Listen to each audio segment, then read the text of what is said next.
ಮುತ್ತೈದೆಯರು ಪಾಲಿಸುವ ನಿಯಮಗಳು.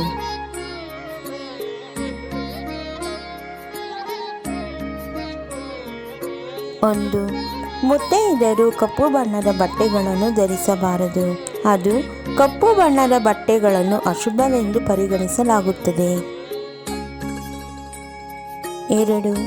ಹೆಂಗಸರು ತಲೆಯಲ್ಲಿ ಒಂದೇ ಬಾರಿ 2 ಕೈಗಳಿಂದ ತಲೆಯನ್ನು ಕೆರೆದುಕೊಳ್ಳಬಾರದು. ಇದರಿಂದ ಮನೆಯಲ್ಲಿ ದರಿದ್ರ ಉಂಟಾಗುತ್ತದೆ. 3. ಒಡೆದ ತೆಂಗಿನಕಾಯಿ ಇತರರಿಗೆ ನೀಡಬೇಕಾಗಿ ಬಂದಲ್ಲಿ 3 ಕಣ್ಣು ಇರುವ ಕಾಯಿಯ ಚಿಪ್ಪನ್ನು ನೀವು ಇಟ್ಟುಕೊಂಡು ಮುಂದೆ ಇರುವ ಚಿಪ್ಪನ್ನು ಇತರರಿಗೆ ಕೊಡಿ. 4. ಮುತ್ತೈದೆಯರು ಬೈತಲೆಯಲ್ಲಿ ಯಾವಾಗಲೂ ಕುಂಕುಮವನ್ನು ಧರಿಸಬೇಕು. ಇದರಿಂದ ಗಂಡನಿಗೆ ಆಯುಷು ವೃದ್ಧಿಸುತ್ತದೆ. 5. ಹೆಣ್ಣು ಮಕ್ಕಳು ಉಪ್ಪನ್ನು ಕೊಡುವಾಗ ಅಥವಾ ಊಟವನ್ನು ಬಡಿಸುವಾಗ ಎಡಗೈಯಲ್ಲಿ ಬಡಿಸಬಾರದು.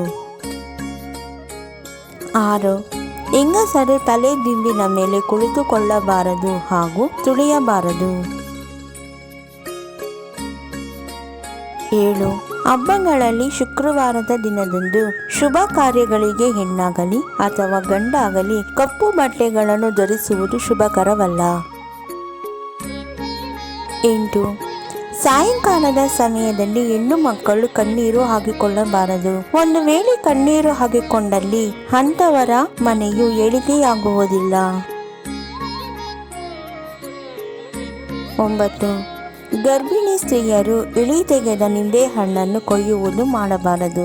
ಇಳಿ ತೆಗೆಯುವ ಕುಂಬಳಕಾಯಿ ಅಥವಾ ತೆಂಗಿನಕಾಯಿ ಹಾಕುವ ಸ್ಥಳದಲ್ಲಿಯೂ ಸಹ ಇರಬಾರದು. 10. ಒಬ್ಬರು ಧರಿಸಿದ ಹಣೆಯ ಕುಂಕುಮವನ್ನು ಅಥವಾ ಒಬ್ಬರು ಮುಡಿದ ಹೂವನ್ನು ಇನ್ನೊಬ್ಬರು ಧರಿಸಬಾರದು. ಹೀಗೆ ಮಾಡುವುದರಿಂದ ಒಬ್ಬರ ಸೌಭಾಗ್ಯವನ್ನು ಇನ್ನೊಬ್ಬರಿಗೆ ದಾರಿ ಎರೆದಂತೆ. 11. ಅಕ್ಕ ಅಥವಾ ತಂಗಿಯರಿಗೆ ವರ್ಷಕ್ಕೊಮ್ಮೆಯಾದರೂ ಅರಿಶಿನ ಕುಂಕುಮವನ್ನಿಟ್ಟು ತಾಂಬೂಲದಲ್ಲಿ ಹಣ ಅಥವಾ ಹೊಸ ಬಟ್ಟೆಯನ್ನು ಕೊಟ್ಟು ಸತ್ಕರಿಸುವುದರಿಂದ ತಂದೆ ಅಥವಾ ಅಣ್ಣ ತಮ್ಮಂದಿರಿಗೆ ಕೀರ್ತಿ ಹಾಗೂ ಶ್ರೇಯಸ್ಸು ಲಭಿಸುತ್ತದೆ. 12. ಕೂದಲು ಹೆಣ್ಣಿಗೆ ಸುಂದರವಾಗಿ ಕಾಣಲು ಮಾತ್ರವಲ್ಲದೆ ಮುತ್ತೈದೆಯ ತಲೆಯಲ್ಲಿ ಅಮೃತದ ನೆಲೆಯಿದೆ ಎಂದು ಪುರಾಣಗಳಲ್ಲಿ ತಿಳಿಸಲಾಗಿದೆ. ಆದ್ದರಿಂದ ಮದುವೆಯಾದ ಸ್ತ್ರೀಯರು ತಲೆ ಕೂದಲು ತೆಗೆಯಬಾರದು.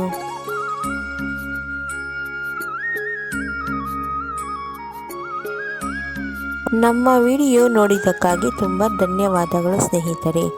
ನೀವಿನ್ನೂ ನಮ್ಮ ಚಾನೆಲನ್ನು ಸಬ್ಸ್ಕ್ರೈಬ್ ಮಾಡಿಲ್ಲವಾದರೆ ದಯವಿಟ್ಟು ಈಗಲೇ ನಮ್ಮ MS ಯೂಸ್ಫುಲ್ ಮಾಹಿತಿ ಚಾನೆಲನ್ನು ಸಬ್ಸ್ಕ್ರೈಬ್ ಮಾಡಿ, ಬೆಲ್ ಐಕಾನ್ ಮೇಲೆ ಕ್ಲಿಕ್ ಮಾಡಿ, ನಿಮ್ಮ ಸ್ನೇಹಿತರಿಗೆ ಶೇರ್ ಮಾಡಿ. ಎಲ್ಲರಿಗೂ ಈ ಮಾಹಿತಿ ತಲುಪಲಿ. ಮುಂದಿನ ವಿಡಿಯೋದಲ್ಲಿ ಸಿಗೋಣ.